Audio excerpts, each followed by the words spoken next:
Le premier remake américain de la saga Ju-On, The Grudge, est pour moi un petit tour de force. L'idée d'un remake réalisé par Takashi Shimizu, déjà à l'œuvre sur les films originaux, se passant toujours au Japon mais avec ce coup-ci des personnages américains, qui, comme le spectateur cible, sont moins au courant des coutumes, traditions et folklore établis, est, je trouve, une idée des plus intéressantes.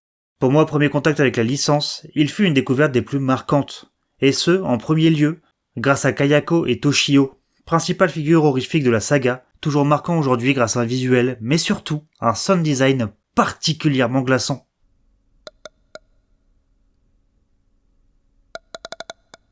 Une scène en particulier m'a longtemps marqué. Une scène qui est bien entendu aussi dans l'original, mais par effet de découverte sûrement, m'a plus affecté dans le remake juste mentionné. Suzanne, interprétée par Cady Strickland, personnage hanté pour être entrée dans la maison maudite, quitte son bureau, vite arrêtée par des gémissements que le spectateur reconnaît aisément.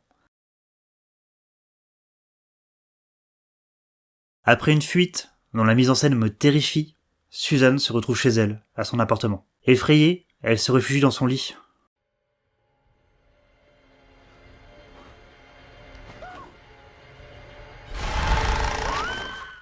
Voir un personnage adulte fuir dans son lit renvoie le spectateur aux peurs de l'enfance. Cela crée un malaise tout à fait particulier. La scène nous fait comprendre que comme pour le personnage, il est impossible d'échapper à la malédiction, comme il est impossible d'échapper à la réalité tragique de l'adulte.